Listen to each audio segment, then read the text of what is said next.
más. La clase se va a basar en dos puntos principales.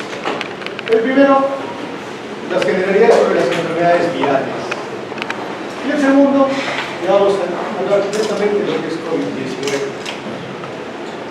Es importante conocer nuestra historia. Las pandemias están con la humanidad desde el inicio de la misma época. Entonces, ¿cuál es el problema? Los virus tienen la capacidad de extinguir la especie humana. Como hemos visto, varias pandemias son de componente viral. Desde la más antigua, que se cree que fue por una viruela, hasta la más reciente que acabamos de vivir y que seguimos todavía en la parte final. Ahora, ¿por qué son importantes? Justamente por eso. Los virus son parásitos intracelulares, que van a requerir de la célula para poder hacer sus funciones de división y multiplicación.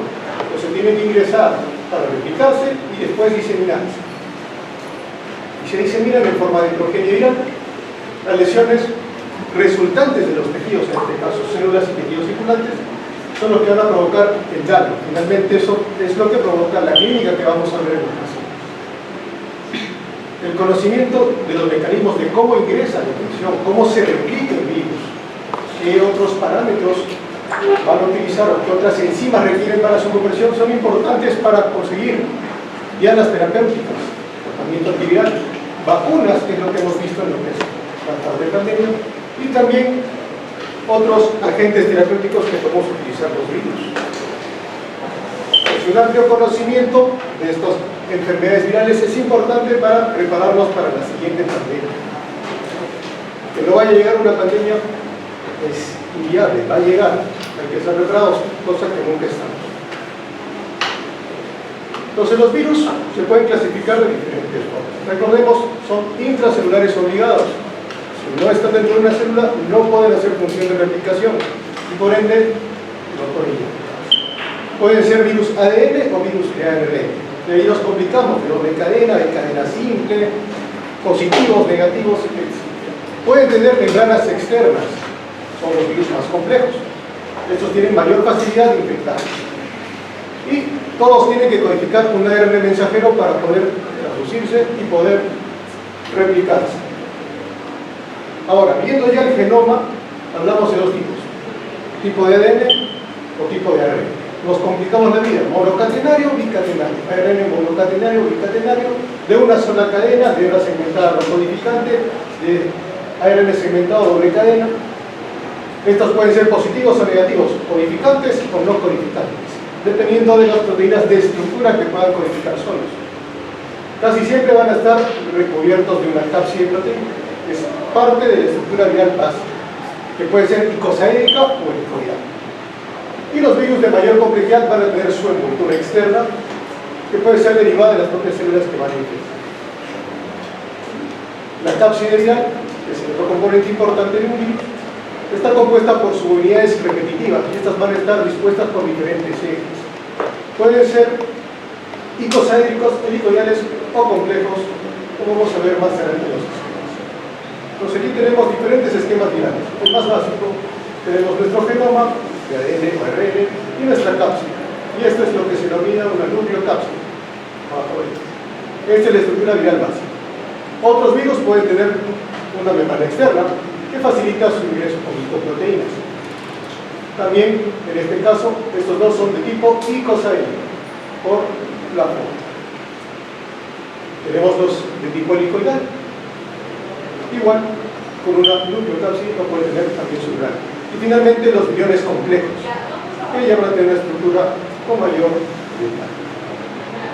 Un ejemplo clásico este es nuestro virus de herpes simple tipo 1. Icosaédrico, tenemos nuestro centro con su ADN, su ADN, con su envoltura, y en este caso su membrana con glicoproteínas, lo que facilita su ingreso a otras células, porque son otras células.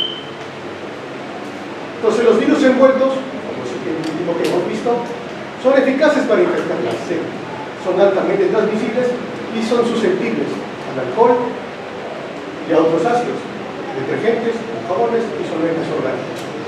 Por eso, el lavado de manos es tan importante en este ambiente. los sin envoltura tienen la característica de ser más resistentes que estos a lo que son detergentes y alcohol. Ahora, ¿cómo vamos a clasificar los virus? Lo vamos a clasificar por familias dependiendo de su estructura y los niveles que son característicos para cada uno.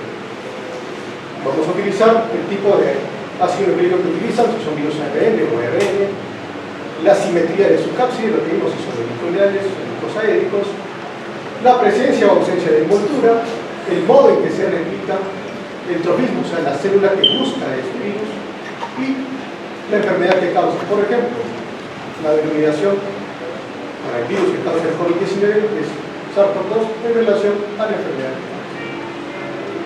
El comité taxonómico de virus es que va a dar los nombres, tanto los nombres complejos como los nombres simples. Y así es como lo vamos a encontrar en la literatura a nivel mundial. Para complicarnos la existencia, tenemos toda la clasificación de una pequeña tablita de los virus que infectan a los humanos. No vamos a considerar los virus que no son patógenos, por motivos de la clase. Entonces tenemos diferentes familias. Los más importantes para nosotros, los coronavirus, los flavirus, para nosotros, dengue, nuestro país es totalmente importante en lo que es dengue, Zika, virus de la hepatitis C. Lo último, el coronavirus, o uno, que la primera epidemia a nivel de China, el que tenemos ahora, el SARS-CoV-2, y el causante del MERS. También tenemos los virus de la influenza, ortovirus, y así tenemos varios. Cada uno tiene sus particularidades en lo que es su genoma y si tiene el nombre. Un esquema para que conozcan los diferentes virus y su disposición, solo para conocer. Son virus de ADN. Ahora, todo virus tiene que hacer su acción, que es replicarse. Entonces, para eso, tiene que primero ingresar a nuestra célula, ponerse un avión, una entrada y finalmente un decapado. Abrir su cápside o perder la cápside para poder traducir su material genético. Con eso va el sitio de transporte, de replicación, que puede ser nuclear o puede ser citoplasmático. La transcripción va a depender netamente de un ARN mensajero que va a dejar la estructura de su componente viral. Va a haber producción de proteínas virales, finalmente replicación de su genoma, ensamble de las partículas virales, pero y finalmente va a ser la salida. La salida puede ser por diferentes formas, una cremación o finalmente por destrucción celular, una lisis y liberación de nuevos virus. Entrando un poco más de cómo llegan los virus en general, porque cada familia tiene sus propias particularidades. Existen receptores específicos para cada uno. Hay los componentes patógenos reconocibles que van a ser identificados tanto por nosotros como el mecanismo de defensa o por los virus para sus sitios de entrada. En el caso del SARS-CoV-2, su punto de entrada era el receptor de la enzima transmembrana. Entonces ingresa. Se va a funcionar a nivel de la envoltura, o puede ingresar por endocitosis, o puede ingresar por esporos o por lisis. Una vez que ingresa, lo que va a utilizar es abrir su cápside para estar expuesto, en este caso su genoma, y poder iniciar la transcripción, traducción y finalmente replicación viral. Ahora, dependiendo qué tipo sea, qué tipo de virus, qué tipo de ARN que tenga, va a tener diferentes características en cuanto a su replicación. Esto un poco más para conocer la parte genética. Entonces, en el caso de los virus de cadena positiva, van a traducirse principalmente en el citoplasma. Una vez de quitar su cápside, ingresa y comienza su producción. Hay casos particulares como el coronavirus que tiene una forma de ingresar en su división a nivel de las proteínas virales y una forma de reconstruir su cadena, negativas y positivas, porque son virus de cadena positiva. Entonces, esto es básicamente para conocer y recordar. En el caso de los virus ARN de cadena negativa, igual, cada una de estas familias va a tener sus propias características de iniciar su replicación viral. El que más nos interesa son el virus de la influenza, que su lugar de replicación es a nivel nuclear, diferente del resto de la familia de cadena negativa, que lo va a hacer a nivel de citoplasma. En el caso de los ARN de doble cadena, los rotavirus, que serían los más importantes. Estas moléculas de una cadena son transcritas por la ARN polimerasa asociadas al guión para producir su ARN mensajero, que va a codificar las proteínas tanto de estructura como no estructuradas. Después de la síntesis proteica va a haber replicación en cadena positiva en forma de ARN de doble cadena, el ensamblaje de las cápsulas virales, y con eso va a poder liberarse. Finalmente esto va a producir lisis celular y así se va a liberar el resto de vida. Los ADN de doble cadena tienen ya mayor dificultad para su replicación, requieren ingresar hasta el núcleo. Y ahí existen mecanismos para detectar y evitar eso, que son lo que se llama lo que es el silenciamiento epigenético. Entonces, hablamos del virus de papiloma, están recubiertos por una cromatina, lo que va a impedir este tipo de silenciamiento, y van a ser entregados finalmente al núcleo. No los puede reconocer de manera patógena y los comienza a resonar. Igual, tenemos en este caso la ARN polimerasa tipo 2 de las células de nosotros para producir su ARN mensajero y finalmente promover la replicación del ADN viral. Entonces, cada uno de estos virus va a tener su peculiaridad. En el caso de los virus monocatenarios, con el paucovirus, se va a unir al núcleo de la célula infectada y las enzimas propias de nosotros van a ser los que cogen su ADN y ven una ADN de cadena simple en una ADN de doble cadena. Y esto, por múltiples replicaciones, va a terminar siendo nuevamente un ADN monocatenario. Los retrovirus ya son más complejos. Van a tener dos mecanismos diferentes, en este caso de ARN de cadena simple, positivas y éticas, pero se van a traducir en copias de ADN simple por la transcriptasa inversa. Y este ADN de doble cadena va a ser transportado a un complejo transcriptasa integrasa a nivel nuclear, donde va a iniciar, gracias a la integrasa, la catalización de moléculas de ADN viral con cromosomas de la célula Golgi para producir directamente provirus. Y estos provirus, por la ARN polimerasa tipo 2, van a producir ARN mensajero, lo que va ocasionar su traducción en proteínas virales, la transcripción y finalmente el ensamblaje de su progenie. Esto es importante porque es el mecanismo del VIH. Pues aquí es donde van a ir los target terapéuticos cuando veamos o cuando vean la clase de HIV. Ahora, llega el virus con nosotros, pues van a haber efectos en las células que van a comenzar a parasitar. Entonces, van a haber inhibición de procesos moleculares que la célula necesitaba para su funcionamiento correcto, porque van a estar destinadas a la replicación viral, con transducción de muerte de huésped y finalmente la síntesis de proteína va a llevar al daño, lo que se llama un efecto citopático o efecto citopatógeno, que es como el virus produce el daño celular. Estas células pueden ser detectadas, puede el cuerpo inducir su apoptosis, su destrucción prematura.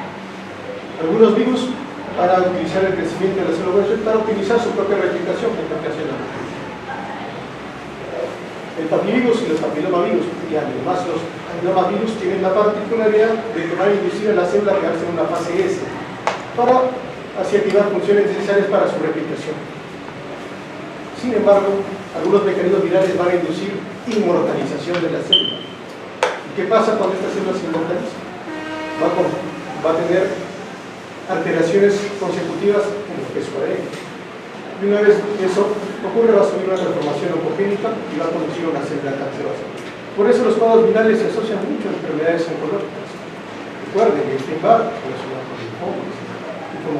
El propio HIV es relacionado con neoplasias. Y algunos retrovirus van a codificar versiones alteradas de genes para igual producir transformación oncológica. Entonces, esa es la importancia del cuadro viral. No solo va a afectarnos por una enfermedad directa, nos puede desencadenar un proceso oncológico final. ¿A qué mecanismos vamos a responder? Respuesta del hospedador y los mecanismos antagonistas virales. ¿Podemos rechazar los virus? Sí. Vamos a codificar proteínas expresadas constitutivamente que van a inhibir la replicación. Eso se llama resistencia intrínseca a los cuadros virales. Los virus, por el contrario, van a desarrollar resistencia, mediante los cuales van a neutralizar estos factores que ya teníamos para poder ingresar a la célula huésped y replicar. Uno de estos es la proteína leucínica promilocítica, y sus proteínas asociadas en la estructura del dominio nuclear 10 van a restringir la replicación, en este caso el virus de herpes simple. Este último tiene que desarrollar su mecanismo para contrarrestarlo, entonces desarrolla un producto genético de una proteína celular infectada que va a promover la degradación de estos físicos de esta proteína, en este caso leucémica promidosa. Sin embargo, la expresión aumenta mediante la sintetización de interferón, que es parte de los mecanismos. Entonces, estos desequilibrios van a ocasionar infección. Ahora, ¿qué tipos de infección podemos tener? Dependiendo del equilibrio entre efectos provirales y efectos antivirales, la célula puede ser permisiva o no a una replicación viral. Una vez que ocurre, puede haber una infección productiva con replicación viral, una infección persistente que los tiempos se va a perpetuar, o una infección crónica que se va a mantener a lo largo de mucho tiempo. Caso de finalmente podemos tener una infección abortiva que por algún momento ingresó y produjo una apoptosis celular. Va a conducir a daño de efecto citopático, puede haber transformaciones congénitas y ocasionar infección de ARN. Cada virus va a tener su particularidad. Ahora, en las etapas de la infección tenemos que entrar a nuestro de alguna forma. Vamos a buscar replicación y vamos a ver una enfermedad en el sitio de entrada. Diseminación, replicación secundaria, persistencia o eliminación de la infección viral, o transmisión y liberación del huésped. Puede ser de forma aguda, puede ser de forma crónica o puede ser una infección aguda. Lo característico, por ejemplo, el virus sarampión, ingresa al huésped por vía respiratoria, se replica a ese nivel, se disemina a nivel linfático y finalmente va a ocasionar una replicación secundaria y una diseminación a la piel, que es donde vamos a ver la fase. Posteriormente va a haber su eliminación, por ejemplo, fase seca, y eliminamos al virus. En ese momento puede haber transmisión. Las entradas favoritas de los virus: a nivel nasal, a nivel respiratorio por una inhalación, a nivel oral. Hay virus que van a resistir lo que es el ácido gástrico. Y otros importantes para nuestro medio por vectores. Dengue, Zika, son cuadros importantes transmitidos por vectores que van a ocasionar una infección viral. La piel no es un sitio inicial de infección viral por la queretización de las células. En cambio, sí para diseminación.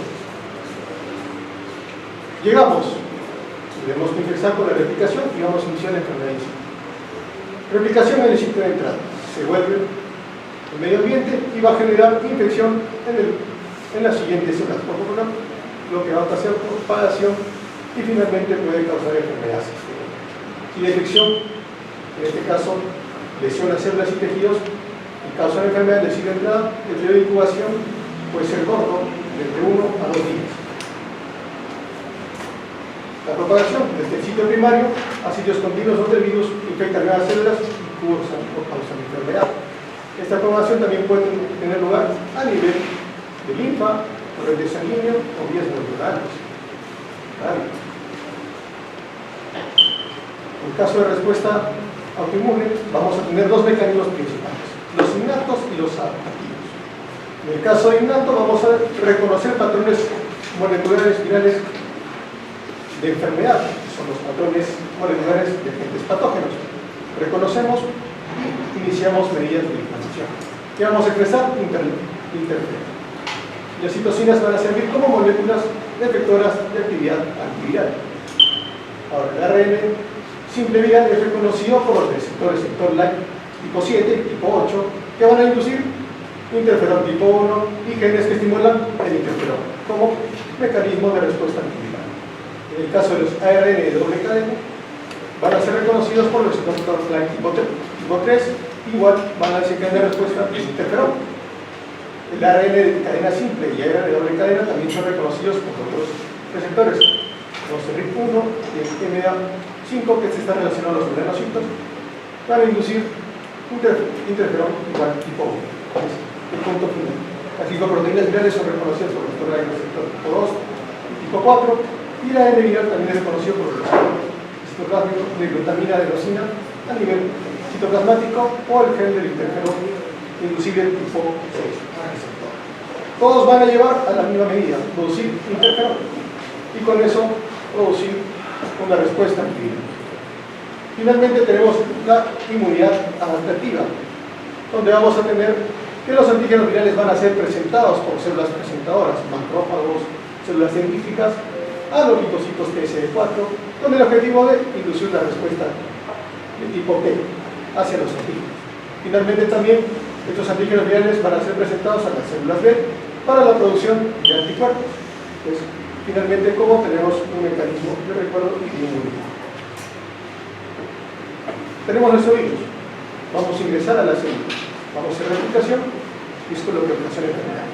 Una vez que nosotros detectamos esta célula, vamos a llevar nuestra respuesta tanto en la inmunidad humoral, en este caso vamos a ir adaptativa. Vamos a producir a través de las células B los anticuerpos. Y estos anticuerpos van a detectar a nuestra molécula viral y van a evitar su entrada. O van a reconocer células infectadas por nuestro virus a través de receptores de membrana con este anticuerpo. O finalmente van a estimular a la lisis de estas células a nivel o por ayuda de las células T para la destrucción o la fagocitosis de estas células infectadas. Y con eso mantener nuestro equilibrio y recuperarnos de esta infección. Ahora, los virus tienen esta particularidad de evolucionar y es lo que hace que sean tan peligrosos. Debido a que el ARN de polimerasa depende del ARN viral y son propensos a errores y no tienen una función de edición, con frecuencia van a inducir cambios en su secuencia genómica. Y estos cambios son los que originan las variantes. Tras una selección de fármacos, una presión inmunitaria, una restricción del huésped, pues van a surgir estas variantes como nueva forma principal del virus, y esta es la que va a ocasionar la diseminación nueva o puede ocasionar mayor facilidad para su transmisión.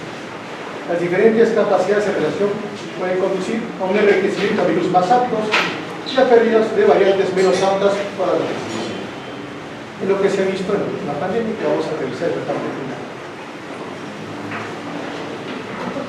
Los genomas de virus segmentados pueden sufrir reordenamiento genético de estos segmentos con células coinfectadas por otras cepas y así dar como resultado una nueva composición genética para este virus de telegrama. Estos cambios de reordenamiento y adquisición de nuevos segmentos del genoma se conocen como un cambio genético. Especialmente los virus ARN, pero en circunstancias especiales como el coronavirus, los virus ARN, los genomas virales pueden sufrir recombinación entre dos cepas de virus y generar genomas recombinantes con nueva combinación de genes. Y esto resulta en facilidad para su transmisión, para su replicación o mayor mortalidad. Lo que vimos en nuestra pandemia. Las variantes virales pueden adquirir la capacidad de interactuar con nuevas especies o saltar la barrera interespecies. Los coronavirus generalmente son comensales de los murciélagos. Recordamos el SARS-CoV-2 y un 96% de semejanza con un virus de murciélago. Existen intermediarios y esto es lo que ocasionó los cambios para generar infección a nivel humano. MERS, a nivel del cabello, el primer SARS, a nivel del ciego, y el SARS-CoV-2 que se tenía o que se postuló que era por los pangolines, que son una especie de armadillo. En cuanto a la epidemiología molecular, las técnicas moleculares que nos permiten el prototipo sobre los virus aislados es lo que vamos a buscar, tanto para poder detectarlos, para poder estudiarlos y hacer su secuenciación completa. Una vez que está secuenciado en forma completa, podemos hacer muchas opciones en cuanto a la creación de vacunas o creación de tratamientos. Vamos a hacer un análisis de polimorfismos en sitios de excisión o de denominación de restricción. Y finalmente vamos a utilizar análisis de reacción de cadena polimerasa para productos genéticos. Finalmente vamos a cuantificarlo. Los virus y las infecciones deben detectarse y cuantificarse por su carga viral. Los estudios científicos utilizan principios para la detección y cuantificación de virus en estos de laboratorio y para la medición de replicación viral. La infectividad se puede medir como la capacidad de infectar animales y causar enfermedad o capacidad de infectar células cultivadas y finalmente estas cuáles van a producirse daño, efecto citopático. Entonces, para la detección de partículas virales, podemos utilizar la microscopía electrónica para diferenciar iones directamente. Se puede también utilizar funciones negativas en los iones y igual mediante microscopía electrónica ver la transmisión viral de células infectadas, o podemos medir los anticuerpos específicos para proteínas de la cápside viral, que se utilizan a menudo para la detección de ensayos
murciélago, y aquí se vio como intermedio las civetas de palma.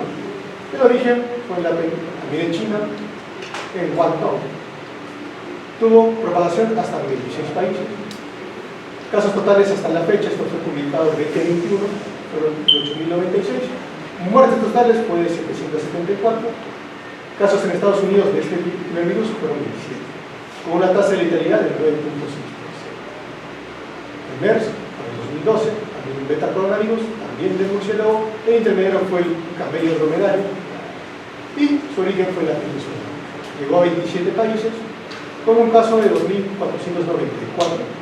la fecha, publicado este artículo, con un total de muertes de 858. En Estados Unidos solo se reportaron 2 casos y tuvo una letalidad más alta, de 4.4%. Nuestro virus, 2019 hasta la actualidad, también es un metacoronavirus, también el natural del murciélago, el intermedio fue el pangolín y el origen fue de Wuhan, China. Propagación, más de 180 países sufrieron la propagación de este virus. Casos totales hasta la fecha, esto fue publicado en 2021, estábamos en los 7 millones, ya vamos a ver la realidad actual. Muertes, más de 400.000. Y en Estados Unidos, a esa fecha publicado este artículo, ya había más de 1.900.000 infectados, con una tasa de letalidad muy variable dependiendo de los estudios, desde un 1% hasta un 7.2%. Eso es lo que pasó al inicio. Ahora, recordando la estructura de nuestro nuevo virus, es un ARN virus monocatenario positivo de 26 a 32 kilobases de longitud con envoltura. Tiene una ARN lineal de casi 30.000 nucleótidos que codifican 4 proteínas de estructura importantes. La proteína S, que es la que más mutagénica es, y la que más va a ser responsable de las variantes, es de espiga, en inglés, la proteína E de envoltura, la proteína N de membrana y la proteína N de duplicado. La proteína S es un mecanismo de fusión de tipo 1 que mediante una unión al receptor de proteína de la enzima convertible humana tipo 2 es como ingresa nuestro virus. Así que cuatro subfamilias son la alfa, la beta, la gamma y la delta. En el caso de los coronavirus, estos son beta coronavirus. Nuestra estructura, que tenemos cómo es estructuralmente nuestro SARS-CoV-2. Recuerden que tenemos 4 moléculas importantes de nuestro cápsula, que era la proteína S, la espiga, responsable del ingreso de nuestras células, en este caso, por el receptor de enzima tipo 2, las de membrana, de la glicoproteína, la proteína M, la de la nucleotápside, a nivel nuclear, la proteína S, y finalmente las proteínas de envoltura, también proteicas, o la proteína M. Eso es parte. ¿Qué pasó? Primer reporte, para agosto de 2021 ya llegamos a los 200 millones de casos confirmados y 4.3 millones de muertes. ¿Qué es lo que se vio hasta esa fecha? Los entornos altamente poblados eran el factor principal de transmisión. Nuestra aula, por ejemplo, hubiera sido un gran factor de transmisión de COVID si hubiéramos hecho esta clase en 2021 o 2022. ¿Listo? ¿Por qué se propagaba? Los virus respiratorios familiares de personas cercanas entran en contacto directo con estas personas. Según algunos reportes, esta cercanía iba desde 1 metro hasta los 2 metros.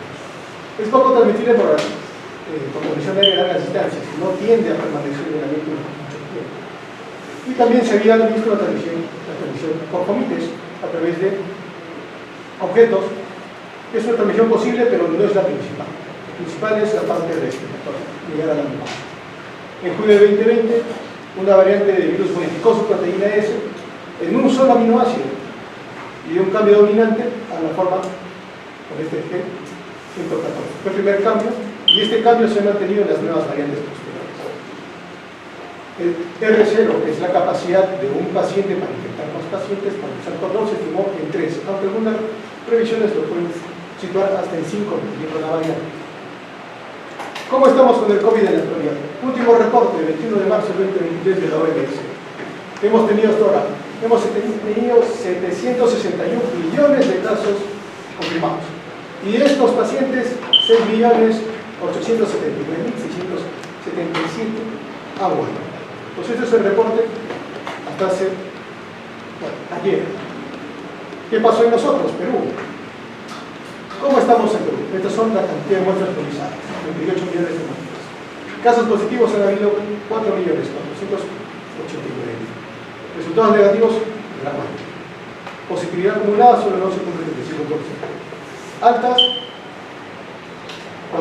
4.700.000. De funciones, hemos tenido 219.000 de funciones, entre los cuales hemos tenido de repente familiares, colegas, grandes colegas han ido por este camino. Cuando uno ha trabajado en primera línea y ha visto estos pacientes, y estábamos al inicio, era bastante complicada la situación porque reconocerlo era difícil. Hubo momentos en cuando no teníamos, por ejemplo, pruebas antigénicas, pruebas biológicas de cuerpos para poder detectar este virus. O sea, era básicamente clínico. Y eso iba en detrimento de los pacientes. No todos los pacientes con clínica eran un cuadro clínico de COVID.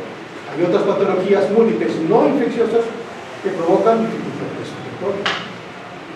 Entonces, este es un reporte, el último publicado para marzo del 2023 de nuestro país. Nosotros, TACNA, tenemos nuestro reporte epidemiológico de casos que hemos atendido en el Hospital Interinstitucional de Barcelona. Comparamos lo que es 2023, la cantidad de casos. Actualmente hemos tenido un caso que ha sido una gestante, que ha sido más un hallazgo porque el motivo de ingreso era justamente la gestación. Diferente a lo que ocurrió el 2021, diferente a lo que ocurrió el pico del 2022, según la hora. Acá no tenemos datos del 2020. ¿Qué pasa con nosotros el virus? ¿Cómo ocurre la patogénesis sistémica? Todo empieza cuando el virus llega a nuestras mucosas nasales o, en peor casos, a las mucosas inferiores. Va a entrar por dos formas, o por una endocitosis, que ingresa directamente a través de una fusión con su membrana, o, lo más común, el mecanismo principal, a través del receptor de angiotensina. Una vez que ingresa, tiene que abrir su cápside y va a utilizar sus proteínas de estructura para poder iniciar su replicación. Hablamos de la síntesis de proteína S, su proteína L, su proteína E, su proteína E. Esto tiene el retículo endoplasmático rugoso, que a nivel de lo que es el Golgi, van a plegar y van a formar nuevamente el nuevo virus. Van a utilizar finalmente estas vesículas de Golgi para salir por una replicación. Se fusiona y finalmente se divide. ¿Qué pasa después?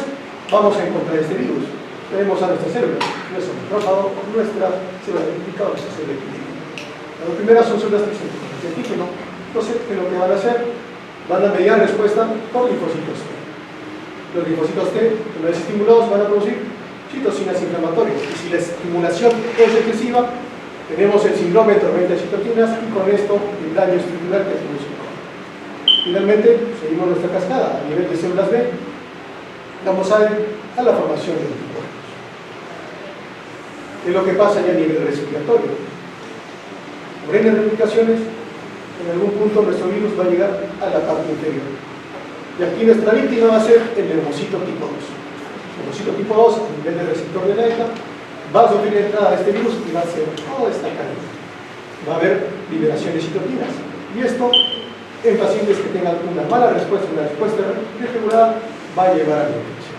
Entonces va a haber apoptosis y destrucción de nuestros neumocitos tipo 2. Va a haber la formación de las membranas hialinas, va a haber mayor favorecimiento de salida o fuga de fluidos, finalmente va a haber pérdida de surfactante, mayor tormenta de inflamación de citocinas y finalmente la pérdida de la función oxigenatoria de este virus. Y eso es lo que lleva al daño y al cuadro clínico.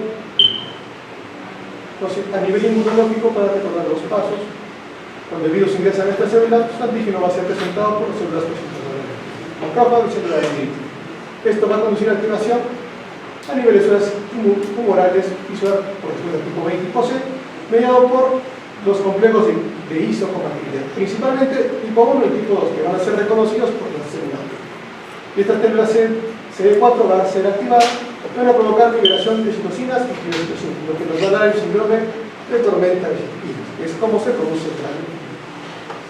Recordando que el receptor de angiotensina tipo 2 tenía otras funciones, justamente con la angiotensina. La angiotensina tipo 1 va a ser convertida a angiotensina tipo 2 y este va a ingresar al receptor y a través de este va a ser su conversión a angiotensina tipo 7. Pero, ¿qué es lo que pasa? Como nuestro virus va a trabajar con este receptor, va a haber un acúmulo de angiotensina tipo 2 y esto va a dar un efecto proinflamatorio en el organismo. Entonces, estos son los mecanismos que daban el daño y la patogenia.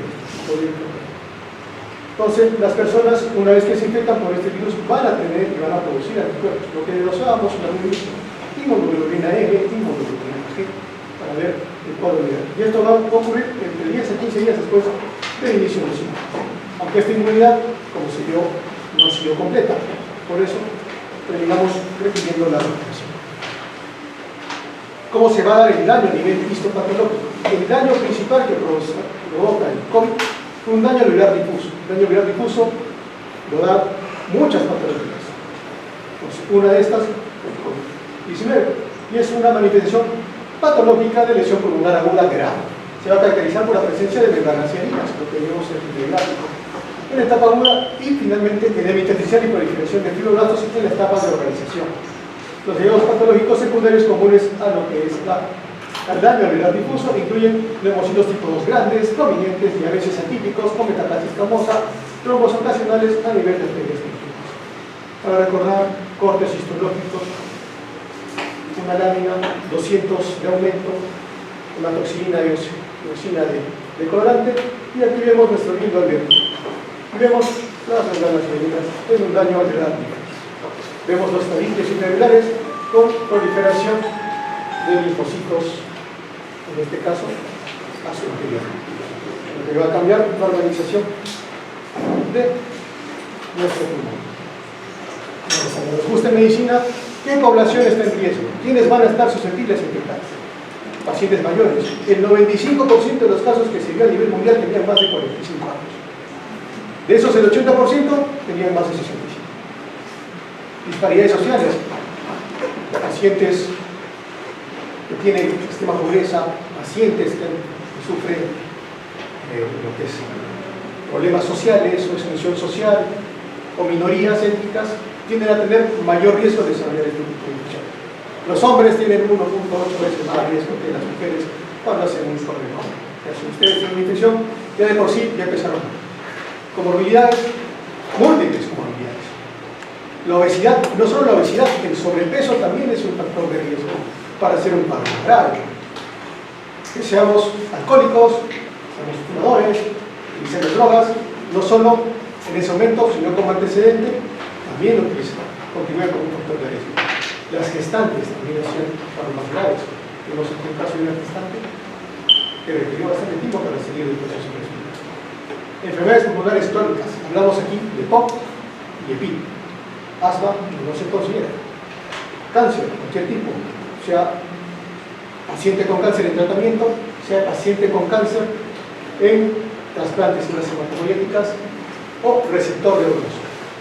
Inmunodeficiencias de cualquier tipo, HIV, deficiencias primarias, etc. Talasemias y eritrocitosis, enfermedad cerebrovascular, cardiopatías, desde el hipertenso con insuficiencia cardíaca, enfermedad coronaria crónica, apnea obstructiva del sueño, enfermedades autoinmunes, lupus, antifosfolípido, diabetes mellitus, tipo 1 tipo 2, hepatopatías crónicas en la cabeza, la cirrosis, o alteraciones genéticas, en este caso, la trisomía 21 es la más importante. Entonces, cualquiera de estas comorbilidades hacía que nuestro paciente tuviera más riesgo de hacer un evento grave, un cuadro severo de COVID. ¿Qué pasó al inicio? Teníamos que usar medidas preventivas. No había un tratamiento dirigido y hubieron múltiples especulaciones de lo que podíamos utilizar, que al final, conforme va avanzando el tiempo, se utiliza. Lo primero que se utilizó, distanciamiento social, evitar estar a más de 2 metros de una persona, utilizar aislamiento social, las medidas de cuarentena que se utilizaron, o si estamos infectados, en para la preparación. Trabajo remoto, lo que hacíamos antes y favorecía un poco más las clases didácticas. Evitar viajes, viaje diferenciado, y esto también es un problema para pacientes que no tienen COVID. Pacientes con enfermedad renal crónica descompensada ingresaban por insuficiencia respiratoria aguda por edema agudo del pulmón, pero el viaje diferenciado, como cumplían con la clínica de insuficiencia respiratoria aguda, iban para el COVID. Entonces ese era un punto que planteábamos desde ese momento. Pacientes con otras patologías terminaban en el área COVID, terminaban el suesto y a veces terminaban infectándose de COVID.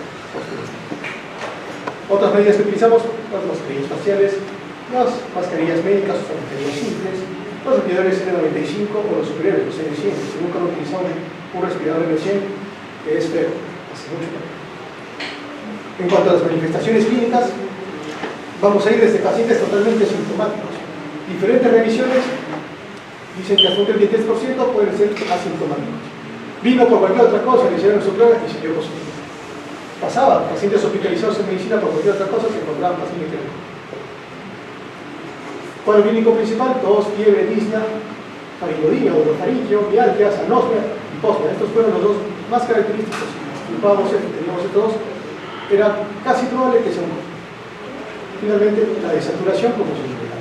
Este es un estudio en Wuhan, China, de más de 1.200 pacientes, donde trataron de estadificar al inicio cuáles fueron los síntomas principales. La fiebre, la tos y la fatiga fueron los principales de consulta. Siguió por la tos y finalmente la dificultad para la atención.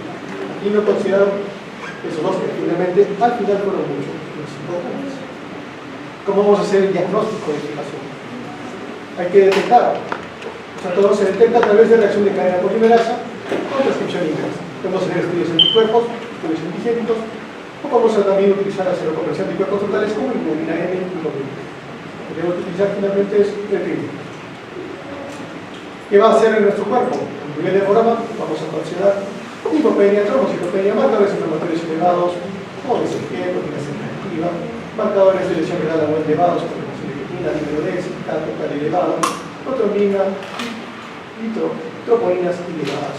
Es un cuadro inflamatorio. Acuérdense que receptores de la ECA tenemos a todo nivel, tejido cerebral, tejido hepático, tejido respiratorio, glucosa. Las pruebas de amplificación de de las secreciones es como hacemos el diagnóstico. ¿Se acuerdan su y hisopado? Para hacer justamente la amplificación de ácidos y detectar este. Entonces, ¿qué es lo que nos dice la NIH en los Estados Unidos? Que básicamente es lo que vamos a aplicar nosotros. Tenemos dos escenarios, asintomático y sintomático. Sintomático puede tener una enfermedad clínica negativa, si no tiene síntomas, no va a requerir mayor estudio, no requiere cuarentena. Si es positivo, en otras realidades van a hacer una prueba molecular por ADN polimerasa. En nuestro medio nos quedamos en antigénica positiva. Si tú tienes una prueba antigénica positiva, automáticamente ya has sido detectado a nivel nacional. En otras realidades no, se puede utilizar la prueba de confirmación. Si es negativa, excluirlo si es asintomático. Si es sintomático y es asintomático y es positivo la confirmación, ya lo vamos a tratar como un caso de infección postnatal 2 y requiere aislamiento. En el caso de los pacientes sintomáticos, prueba antigénica negativa y confrontatorio negativo, no es un caso, no requiere más medida. Si es positivo, va a requerir tratamiento. Si es sintomático y es negativo y está expuesto, podemos optar por una cuarentena, una prueba clínica positiva. Otra forma que utilizamos para hacer diagnóstico fue la radiología, y eso nos sirvió mucho al inicio, después de llegadas. Al inicio fueron las pruebas de anticuerpos, que tampoco eran muy útiles, pero con la clínica y los patrones radiológicos, pues podemos hacer un diagnóstico en las iniciales. Ya más adelante, ya teníamos las pruebas moleculares y era finalmente más fácil, aunque la confirmatoria demoraba 24 o 48 horas. Radiológicamente, un paciente puede tener una radiografía normal y estar infectado por COVID. O puede tener consolidaciones o el patrón clásico en video ilustrado. Generalmente es de distribución bilateral, en especial en las regiones inferiores pulmonares. En la tomografía podemos encontrar un video ilustrado con consolidación mixta, engrosamientos plurales, engrosamientos de tabiques interglobulares y broncograma. Radiografía, paciente con una infección por sarcoidosis, la luz no deja ver mucho. Hay un patrón en video ilustrado bilateral. Si se dan cuenta y se acuerdan de una radiografía normal, no vemos bien a los osteogénicos, vemos todo su parénquima prácticamente blanco en áreas de video. Otro paciente, más de lo mismo, si tenemos que compararlo con la radiografía normal, cuando lleguen a su casa, van a darse cuenta del patrón de video ilustrado. Tomografía, lo mismo, pero este es un patrón de video ilustrado que tiende a consolidar con engrosamientos moleculares. Sectoromias, peor. Es lo mismo, patrón de video ilustrado periférico con tendencia a hacer consolidaciones y también engrosamientos tanto plurales como interglobulares. Entonces la radiología nos sirvió bastante. A medida que progresa la enfermedad, el empeorado y la consolidación se convierten en hallazgos predominantes en las tomografías. alcanzando su punto máximo entre el 9º día y el 13º. Va a haber una desaparición lenta y progresiva de este patrón, pero puede volar de un mes a más. Hay pacientes con controles radiográficos hasta 120 días, donde todavía se ve un patrón sin necesidad de tener una clínica respiratoria. Hasta el 50% de los pacientes con infección por COVID pueden tener tomografías con potenciales normales entre el día 0 de inicio de síntomas hasta el segundo día de aparición. Por otro lado, se ha demostrado que los hallazgos anormales de tomografía tórax pueden desarrollarse también en pacientes asintomáticos. Pueden no tener ningún síntoma, le hacemos tomografía y vemos un patrón en video de registrado. Todos esos escenarios los hemos visto en esta ciudad, los hemos visto a nivel nacional. El cuadro clínico generalmente inicia el 4º y 5º día post-exposición hasta las 2 semanas. Lo característico: fiebre, tos, mialgia, cefalea, disnea, dolor faríngeo y síntomas gastrointestinales que también pueden acompañar, sea diarrea, náuseas y vómitos, y finalmente los trastornos tanto del gusto, disgeusia, o un trastorno de adaptación luminosa. Nos gusta clasificar, y esto es en base a lo que está la última guía a nivel de salud, que es la que tiene mayor vigencia a nivel nacional, porque el guía del Ministerio de Salud todavía contempla tratamientos no aprobados por las autoridades. Entonces vamos a clasificar un paciente asintomático, dio positivo a la prueba, pero no tiene ningún síntoma. Presintomático, dio positivo a la prueba, en ese momento no tenía síntomas, pero los desarrolló posteriormente. Caso leve, persona que tiene síntomas de COVID-19, los que hemos visto antes, pero no tiene dificultad para respirar, no hay disnea, o su radiografía de tórax es normal, no tiene una anormalidad de la radiografía de tórax. Moderado, paciente con evidencia de enfermedades respiratorias severas, tanto clínica como radiológica, y puede tener una saturación mayor o igual a 94%. Caso severo, la saturación es menor o igual al 93% oxígeno ambiental a nivel del mar, o Perú tiene muchos niveles del mar, y la saturación varía según el nivel de altitud. Entonces, esto hay que tener en cuenta la definición que es a nivel del mar para nuestra realidad. ¿Listo? ¿Qué más tenemos que tener? El PAMI menor o igual a 300, una frecuencia respiratoria mayor de 30 por minuto, compromiso pulmonar mayor del 50%, o una relación saturación PO2 menor de 310, trabajo respiratorio mayor de 2 de escala, o un síndrome de estrés respiratorio agudo tipo 1. ¿Recuerdan? Síndrome de estrés respiratorio tiene sus propios criterios para diagnósticos, son los criterios de la RIN, que tienen el tiempo, traten de recordarlos. En pacientes con hipoxia crónica, se define el caso severo como una disminución mayor del 3% hasta los 2.500 metros sobre el nivel del mar. Para pacientes por encima de este nivel del mar, una disminución mayor o igual al 3% del valor promedio normal ya se considera un proceso de insuficiencia. Esto para pacientes, por ejemplo, con EPOC, pacientes con secuela pulmonar de tuberculosis con fibratoras que requerían ya tratamiento porque tenían una hiposaturación pero sin necesidad de oxígeno físico. Y finalmente el caso crítico, personas que tienen ya una insuficiencia respiratoria, un shock séptico, disfunción ventricular, una sepsis, un síndrome de respiratorio agudo, sea moderado severo tipo 2, necesidad de ventilación mecánica invasiva o necesidad de vasopresores con falla ya previa a cánula de alto flujo o a un CPAP o un presión positiva continua de diario o de mecanismos artesanales como el HOP, que también se utiliza. Como nos gusta clasificar, tenemos diferentes clasificaciones que nos permiten ver finalidad. En este caso, la clasificación 400 nos permitía ver mortalidad de nuestros pacientes. Trabajamos la edad, el sexo, lo saben, ya de por sí ya tenemos un punto con ese estatus. Comorbilidades, entre mayor comorbilidad tenemos peor nuestro pronóstico, la frecuencia respiratoria, la saturación, la escala de Glasgow, la relación, en este caso de urea o de BUM, que podemos usar, y finalmente el PCR. Nuestro puntaje era de 0 a 3, teníamos un bajo riesgo de morir, entre 1 y 1.5%. Por el contrario, si teníamos más de 15, nuestra mortalidad casi era más de una moneda al aire, 61.5% hasta un 62.5%. ¿Qué quiere decir? Que si tú eras un paciente de 50 años, vascuino, eras diabético, hipertenso, tenías una frecuencia respiratoria por encima de llegaste a la emergencia saturando 90% y venías ya con una convulsión con 14 puntos en tu lazo, a pesar que tengas un problema normal, ya tenías una mortalidad extremadamente baja. Tenemos otros índices. Este es el índice rápido para lo que es COVID. Utilizamos diferentes parámetros Y lo que vamos a ver es qué paciente va a tener riesgo de complicarse en las primeras 24 horas. Nos serviría para saber este paciente va a ir mal y requeriría de repente mayores medidas o un área de mayor vigilancia para este paciente. Acuérdense que al inicio de la pandemia lo primero que colapsaron fueron los hospitales, porque pues, no teníamos la cantidad necesaria para la población que manejábamos. Entonces, con esto nos permitía priorizar quién podía tener una reproducción.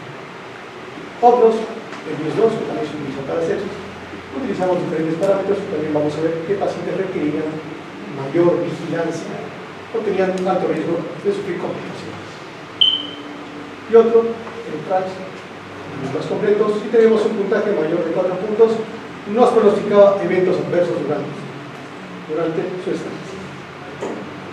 Como ven, siempre tenemos un punto de clasificación, casi para todas las enfermedades vamos a tener alguna escala, algún score que podemos utilizar para poder determinar el pronóstico, el actual médico, la necesidad de internamiento a un paciente. Finalmente, esto va a tener complicaciones. El paciente con COVID va a ser complicaciones agudas, una insuficiencia respiratoria aguda, un respiratorio agudo, tromboembólicas, segunda trombosis venosa profunda, una tromboembolia pulmonar, enfermedad cerebrovascular, asociada de trombóticos, efectos vasculares arteriales, insuficiencia cardíaca, lesión miocárdica aguda con violaciones de pulmones, arritmias cardíacas, encefalopatía y finalmente las infecciones tanto bacterianas como micóticas. Dentro de este estudio, hecho en China, vimos cuáles eran las complicaciones más frecuentes. Y la sepsis fue lo más frecuente, con un 59%. La insuficiencia respiratoria, con un 54%. Un síndrome respiratorio agudo, incluyendo los criterios de Berlin, 31%. Insuficiencia cardíaca, un 23%. Shock séptico, un 20%. Coagulopatía, un 19%. Y lesión cardíaca aguda, un 17%, como las complicaciones más frecuentes. Entonces, dentro de las complicaciones, lo que se vio en los pacientes con COVID grave fue el estado de hipercoagulabilidad, que puede ser estimulado por la disfunción endotelial que se produce por el estado inflamatorio, o por un aumento de la viscosidad seguida dependiendo de hipoxia, o por vías de diseminación de transcriptores inducidos por hipoxia, que es lo que nos llevaba a estos eventos trombóticos que asociaban a mayor complicación. En cuanto al tratamiento, ya tenemos el virus, ya lo identificamos, el virus cara. Ahora, ¿qué vamos a hacer? Entonces, hay dos procesos principales que tenemos que tener en cuenta, que van a impulsar la patogénesis de nuestro virus. La enfermedad impulsada principalmente por la infección viral de entrada, y la enfermedad que parece impulsada por la respuesta inflamatoria, que vimos al final, la tormenta de citoquina. Y la regulada secundaria de las cosas que produce el daño tisular, que es finalmente el más grave. La primera, vamos a ir dirigido a frenar el virus. La segunda, a frenar la respuesta inflamatoria. Tratamiento dirigido, generalmente el tratamiento es sintomático de la insuficiencia respiratoria. Tengo dolor, tratamiento de dolor, tengo fiebre, tratamiento de fiebre, sin tos, tratamiento de la tos, sin depresión, la rinorrea, etc. Y la insuficiencia respiratoria, los diferentes mecanismos o insumos que tenemos para tratar al paciente con hipoxemia. Cánula nasal, máscara de ciborrio, máscara de CPAP, tenemos las cándulas nasales de alto flujo, ventilación mecánica no invasiva, ventilación mecánica. Y finalmente, si nuestro paciente ya utilizaba terapia crónica, ejemplo, ya utilizaba un IECA, no suspendemos el IECA, seguía con ese tratamiento. Si utilizaba ácido salicílico, no se suspende ese tratamiento, lo continúa. Si utilizaba estatinas, no se suspende el tratamiento, lo continúa. Como se han visto en las revisiones actuales, ni dar estatinas, ni dar ácido salicílico, ni dar inhibidores de la IECA, va a cambiar el pronóstico y el curso de esa enfermedad. Más bien, si lo utilizaba y se lo quitan, aumenta la mortalidad. Entonces, por eso se mantiene. El 80% de las personas se va a resolver su problema en las 2 semanas. Un triste 20% puede tener un COVID persistente o finalmente un mejor. Manejo, vamos a ver dos guías importantes. Primero, la guía de salud del 2021, que es a nivel nacional, que es lo que podemos hacer en el Recreativo peruano, y la otra guía es la guía de la americana, de la NIC, que es del 2022-2023, su última actualización. Pues el manejo, principalmente vamos a ver sintomático, que eso incluye antipiréticos, analgésicos, posibles. Se debe recomendar a los pacientes beber un líquido para evitar la deshidratación, no son medidas. Y se recomienda el reposo según sea necesario durante la fase aguda. Y se puede aumentar el forma progresiva la divulgación de esta forma de actividad según la tolerancia del paciente. Se debe educar al paciente sobre la variabilidad del tiempo hasta la resolución de los síntomas. Algunos tardaban antes, otros demoraban tiempo en recuperarse. ¿Qué es lo que nos dice la guía de mí? Que los pacientes que no tengan un problema respiratorio severo, pacientes deben ser manejados solamente con síntomas. El paciente no recomienda examinación a otros conductores científicos en pacientes que no tengan un cuadro grave. Pacientes con alto riesgo de progresar enfermedad grave, podemos utilizar estos fármacos no disponibles a nivel nacional, pero también Rivaroxaban, potencial con ritonavir o remdesivir. También tenemos quimioterapia boletín, pero como les digo, no tenemos. Y estos son los pacientes que tienen mayor riesgo de progresar a esta enfermedad. Inmunocomprometidos, que no se esperaba, que no se espera que generen una respuesta inmunitaria adecuada con la vacunación, o individuos no vacunados con mayor riesgo de enfermedad grave, cualquier persona mayor de 75 años o persona mayor de 75 años con factores de riesgo adicionales o las comorbilidades alimenticias. Otro grupo, dos individuos no vacunados, no incluidos arriba, pero que están en riesgo de enfermedad grave, que son personas mayores de 75 años o cualquier persona mayor de 75 años, pero con factores de riesgo críticos. Y finalmente, estadio 3, individuos vacunados con riesgo de enfermedad grave, cualquier persona mayor de 75 años o cualquier persona de 65 años con factores de riesgo críticos de vacunación. Individuos no vacunados, aunque no estén al día, en sus vacunas es probable que tengan mayor riesgo de enfermedad grave. ¿Y qué hacemos? ¿Qué vamos a darles? Lo que dice la guía de salud a nivel nacional, el paciente dice que quiere cefalea y dolor de garganta, puedes utilizar cualquiera de estos esquemas. El que más hemos utilizado, paracetamol. Tenemos una diagrama de facilidad para trabajar con el paracetamol. Desde aquí los migramos cada 4 cada 6 horas, hasta un gramo cada 2 horas, tratar de no sobrepasar los 4 gramos en el día. Ibuprofeno como otra opción, naproxeno más de una. Si tiene tos, es lo que tomamos.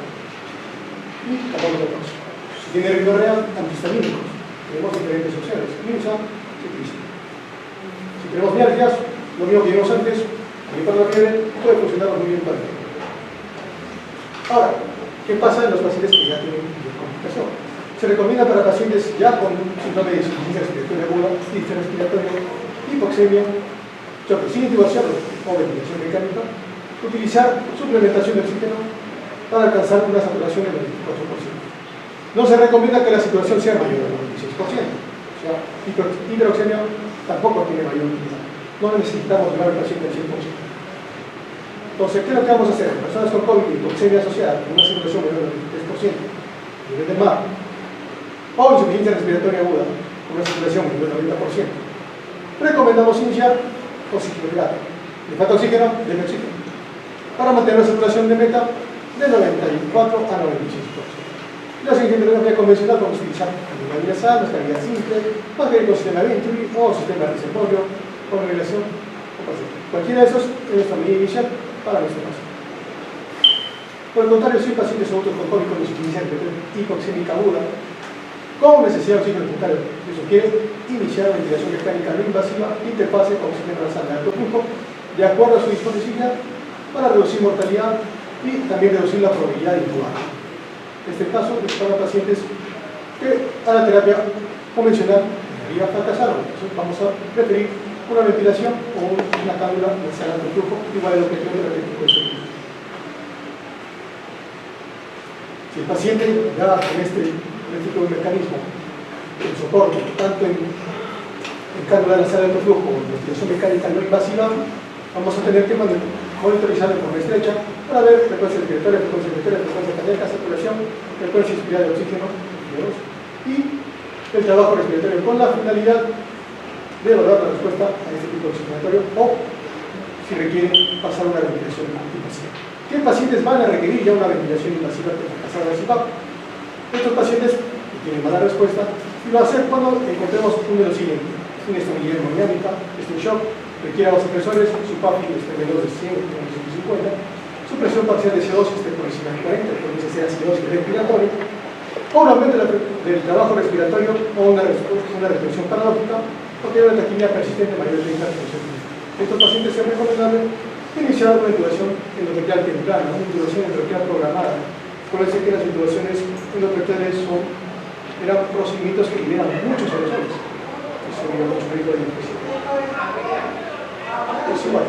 En pacientes adultos bajo ventilación mecánica y un síndrome de respiratorio agudo moderado severo, se sugiere utilizar la ventilación prona durante 12 a 16 horas.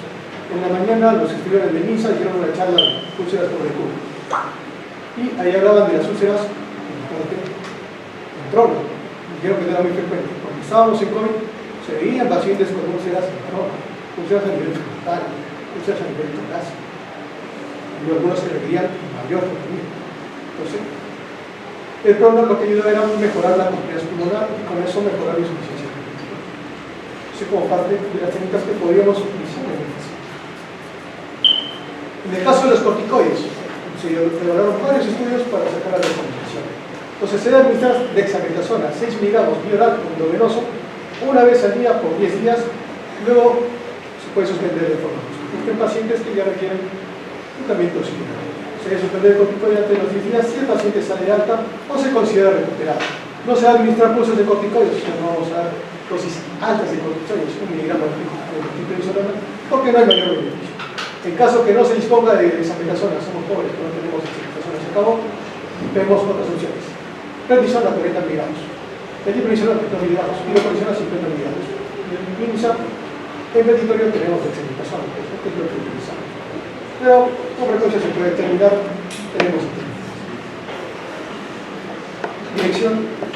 En caso de corticoides, el paciente con COVID sin necesidad de soporte oxigenatorio no se recomienda administrar corticoides ambulatorio u hospitalario de esa enfermedad. El paciente se utilizó por otra cosa y también tenía COVID, pero no tiene necesidad respiratoria, necesidad de oxígeno, no le dé corticoides. Está en ambulatorio, no le dé corticoides. No tiene mayor sentido ni beneficio. En pacientes ya con COVID severo y con evidencia de inflamación sistémica, hablando de una proteína C reactiva mayor de 25 miligramos de citol, sugerimos considerar tocilizumab 8 miligramos por kilo en combinación con corticoides, luego de revisar cuidadosamente balance entre riesgo-beneficios, considerando que el beneficio puede ser pequeño ante los datos existentes hasta que se ve la tercera. En el caso de tocilizumab, no lo tenemos en el Ministerio de Salud, así que nos quedamos solo con los corticoides. Pero a mí, de salud, sí lo podemos hacer. En el caso que ustedes también de tocilizumab, la dosis de 8 miligramos por kilo de peso, en infusión durante 7 minutos con una dosis máxima de 800 miligramos. Considerar administrar tocilizumab, especialmente en pacientes que requieran oxigenoterapia de flujo, ventilación mecánica no invasiva, ventilación mecánica de los primeros respiratorios previas o insuficiencia respiratoria con progresión rápida. Los pacientes se pueden beneficiar. Evitar el uso de tocilizumab en pacientes con cualquiera de los siguientes escenarios. En caso de respuesta favorable de corticoides, no estamos combinando, y inmunosupresión significativa, particularmente los que requieren inmunomodulador. TGP por encima de 5 veces, alto riesgo de inflamación intestinal, infección viral bacteriana fúngica no controlada, recuerdos de metófilos de 500 o recuerdos por de 5. Son pacientes que hay que evitar estos. Ahora, sobre la terapia de anticoagulación, en pacientes con lo que es COVID severo o crítico, recomendamos evitar anticoagulantes a dosis propia, más allá de la dosis. En pacientes con COVID severo o crítico con alta probabilidad de TEP, ahí tenemos factores de Wells, o con hemoglobina venoso profundo, recomendamos administrar anticoagulantes a dosis profilactica de alto riesgo. Entonces, en pacientes ambulatorios, recomendamos no administrar anticoagulantes de esta enfermedad.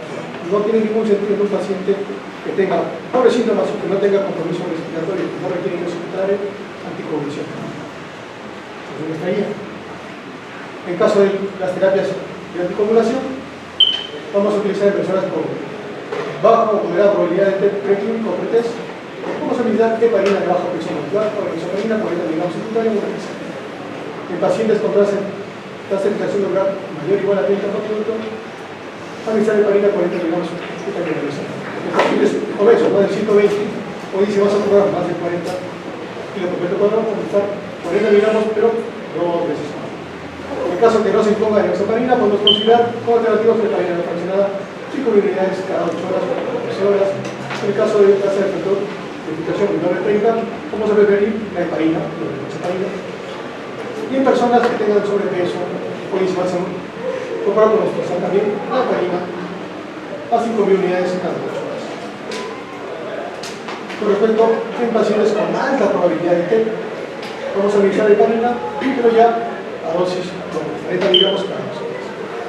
Si el paciente tiene una tasa de filtración mayor de 30 miligramos, vamos a utilizar la misma dosis de 40 cada 12 horas con heparina.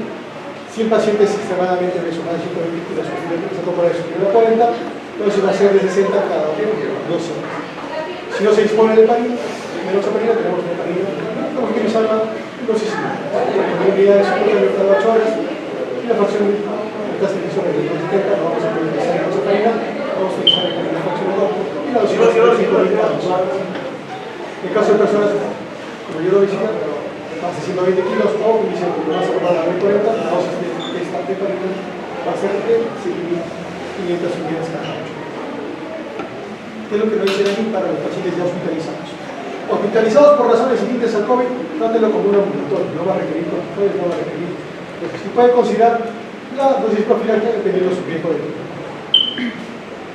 Cuidado siempre con las población hospitalizado pero que no requiere suplementos oxigénatorios, le va a recomendar la hexametazol, como indicación, digamos, como tratamiento paciente con alto riesgo de progresar a COVID alto grave.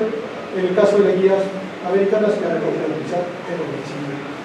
Pacientes hospitalizados que requieren oxigenoterapia convencional, lo mismo, decidir, tenemos los corticoides que podemos combinar. El paciente, si ya requiere ventilación mecánica, ya tenemos otras opciones terapéuticas, pues si suma que es lo que estamos utilizando aquí, creo que tenemos en la universidad. Otros que tienen en otras realidades, como en Estados Unidos, valicitinib o la combinación con otros. En realidad, lo que podemos hacer nosotros, básicamente, solo para el COVID, es la hexametazona y si tienen de salud, pues el resto es tratamiento sintomático y tratar de salvaguardar la parte de crisis. Es lo máximo que tenemos, por lo menos a estas alturas, a nivel nacional. A nivel ministerio nos quedamos en explicación. Tristemente, nuestro virus tiene una capacidad para matar el virus. Entonces, ¿qué comenzó? A haber variantes. Todos iban en el gen del espiga, del gen S. Comenzó a ver la mutación. La primera mutación que detectó fue justamente la variante alfa, que tenía 3 mutaciones. La variante beta, que tenía 5. La variante gamma tenía 4 diferentes puntos. Y así la variante delta hasta que llegamos a nuestra variante reclamación. Entonces, aquí vemos cómo sus componentes y sus ligajes se van cambiando, sus componentes genéticos y sus proteínas, porque la proteína S, que es la encargada de entrar a la nivel celular, es la que más mutación tiene. Y había mayores efectos, la transmisibilidad como la enfermedad. Finalmente llegaron los últimos variantes. Fue trasladado por un en Nueva York, que probablemente aumentó la tecnología, pero no aumentó la efectividad. Y la Omicron, llegado por primera vez en Sudáfrica, también en Botswana, presenta en más de 90 países actividad, cepa predominante en América, y tiene más de 50 mutaciones en la proteína T con su proteína S. Entonces, lo que vamos a hacer, vacunación. Entonces, el COVID, ¿cómo podemos crear vacunas para el COVID? Si se dieron cuenta, hubieron más de 300 ensayos clínicos para la creación de vacunas desde lo que fue el 2020 hasta el 2020. Hay vacunas que siguen en creación o que siguen en fase de estudios paraquímicos. Entonces, tenemos muchas modalidades para crear una vacuna. Primero, inactivemos al virus, por radiación o por temperatura. Utilizamos virus atenuado para generar inmunidad. Otro, a través de compuestos ARN viral, para poder generar, en este caso, inmunidad. A través de un vector, en este caso un adenovirus, que combinamos con un pedazo de nuestro coronavirus, lo presentamos y generamos inmunidad a través de él. Otro, componentes genéticos. Generalmente de membrana, la proteína es la más importante, para crear inmunidad. Y algo mucho más complejo, a través de ADN por reacción de las células. Vamos a generar componentes antigénicos capaces de generar anticuerpos semísticos. Una bonita tablita de todas las vacunas iniciales que tuvimos en el COVID. Sinopharm, los que tuvieron más relaciones de contactos, y los esto. Al final no protege con ninguna diferencia. Coronavac, y finalmente las siguientes Pfizer, Moderna, etc. Todas tienen utilidad, todas en su momento servían, tenían cierta eficacia para el COVID. 8.1, 50, 75, 81, hasta 94, 95, 96. Ahora, No todas las vacunas, como cualquier medicamento, tienen potencial de eventos adversos. Hay eventos esperables para la vacuna, que me dé dolor en la vacunación, que me pueda fiebre, pero también hay eventos relacionados a la vacunación, como era el síndrome de Guillain-Barré, también carditis, que se reportan, estos reportes de casos, van a encontrar diferentes casos de esta capacidad. Eso no quiere decir que la vacunación no tenga beneficio. Estadísticamente es mucho más beneficiosa que el riesgo de contraer la enfermedad, si tienes factores de riesgo. ¿Qué dice Nixon? ¿Cómo te vas a vacunar? Si tienes 18 o 50 años, tu primera dosis sigue a 0, tu segunda dosis sigue a 21, tercera dosis de refuerzo, 11 meses con Pfizer. El quinto mes después de la tercera dosis también con Pfizer. Se puede dar un refuerzo, quinta dosis equivalente, 2 meses después de la aplicación de la cuarta dosis. ¿Quién les habla? Para trabajar en el Ministerio de Salud, digamos ya esta primera dosis. Para mayores de 60 años, igual, este es el mismo. Día 0, primera dosis, segunda dosis. Eso es de la vacuna de la dosis. Tercera dosis con Pfizer, cuarta dosis opcional, con Pfizer, quinta dosis equivalente. Mismo tema, el cuarto mes. En el caso de la cuarta dosis, es ya los 4 meses de la tercera dosis diferente y la aprobación de la dosis. ¿Qué pasa? Te recuperaste, saliste del COVID, pero tuviste la mala suerte de ser de ese 20% que quedó con una condición post-COVID o un síndrome de post-COVID. Una condición que usualmente se diagnostica después de 3 meses de inicio de la enfermedad post-COVID. Dura unos 2 meses y los síntomas no pueden ser explicados por un diagnóstico. Si tú tuviste COVID, sigo con el problema de la disbiosis, tengo problemas con el gusto, llevamos más de 3 meses, probablemente sea una caso. Si es que no encontramos alguna otra explicación clínica, un accidente, un problema de condición nerviosa, etc. Entonces, las guías de la MICE nos trabajan con COVID cuando está más de 4 semanas. COVID sintomático, de 4 a las 12 semanas. Y si no vemos COVID, pasa las 12 semanas. Esos son los escenarios. Y estas son todas las manifestaciones que te pueden ver en un caso. Lo más común, de fatiga y aprobación. No he explicado por otra cosa. Pero existen así un montón de otras condiciones que puedes tener y puede consultar el paciente luego de ver su paciente. Este es un paciente que tuvo COVID, tenemos su radiografía. A los 30 días todavía teníamos infiltración a nivel bilateral, a nivel de a los 120 días aún había patrón, hay menor cantidad de planas. Esta es su tomografía, vemos cómo se crearon, pero lo que decimos, demora mucho en salir. Los muros van a quedar con estructuras estructurales a nivel celular. Para recordar lo mismo simple, si tienes un paciente con tuberculosis, recuerda 3 meses después de la infección aguda, para veces de la infección, las severas complicaciones de este paciente. Estos pacientes que tienen ventilación mecánica que requirieron UCI tienen mayor riesgo de ser post-COVID. Pero un paciente leve también puede tener un síndrome post-COVID. Paciente que no requiere hospitalizarse puede tener un paro. Los síntomas persistentes respiratorios cardiovasculares sean de salud mental, musculoesqueléticos o digestivos. En cada uno tenemos que hacer exclusión. El síndrome post-COVID es un diagnóstico de exclusión. Entonces, ¿qué vamos a hacer? El respiratorio, una de las virtuales sobre la respiratoria, y si la radiografía de mano, vamos a hacer una tomografía con ecografía pulmonar, un test de marcha, el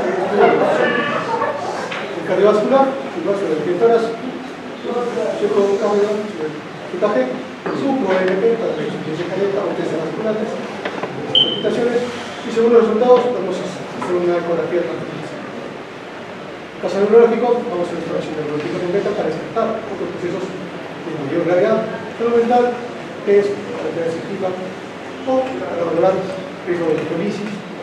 Muchos de los pacientes que estuvieron hospitalizados, muchos de los pacientes que estuvieron en cuarentena tuvieron desarrollo de estrés postraumático que requirieron intervención de salud mental. Musculoesquelética, vamos a buscar que no tenga otro factor, sobre todo patologías anticomunitarias. Y cuadro digestivo, lo mismo buscar que infecciones. Como ven, el COVID ha sido un cuadro bastante interesante. Aún sigue con nosotros. Cómo se comportará en el futuro es algo incierto. Tiene una gran capacidad para mutar. algún momento podrá montar un virus altamente letal, no lo sabemos, pero hay que saber. ¿Tienen alguna pregunta? Doctor, no me quedó claro. Al final, el paciente que requiere ventilación mecánica, ¿cuándo se le trata con corticoides o cuándo Ya se le con trata con tocilizumab? ¿No? Ya se le trata. El paciente que está con insuficiencia respiratoria y que requiere ventilación mecánica ya tuvo insuficiencia respiratoria, por ende ya requirió los corticoides y fenazolina. Si tienes disponible el tocilizumab, se lo vas a comprar. Si no, vas a seguir con el corticoide.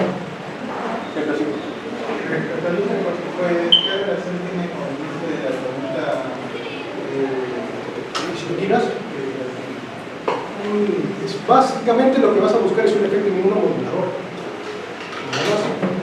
Pero no es que vaya a actuar directamente sobre las proteínas. No, claro, pero tenía entendido que había un momento COVID donde aplicaban determinadamente los corticoides. Realmente el momento justamente es cuando tengas insuficiencia respiratoria. El paciente que tiene insuficiencia respiratoria es el que va a hacer las proteínas, es el que va a hacer la reacción inflamatoria sistémica. El paciente asintomático no va a entrar en ese paso, y por ende no va a requerir corticoides. Entonces los corticoides son antes o después de la El kit es apenas se encuentra en la insuficiencia respiratoria y administras corticoides. Es lo mismo.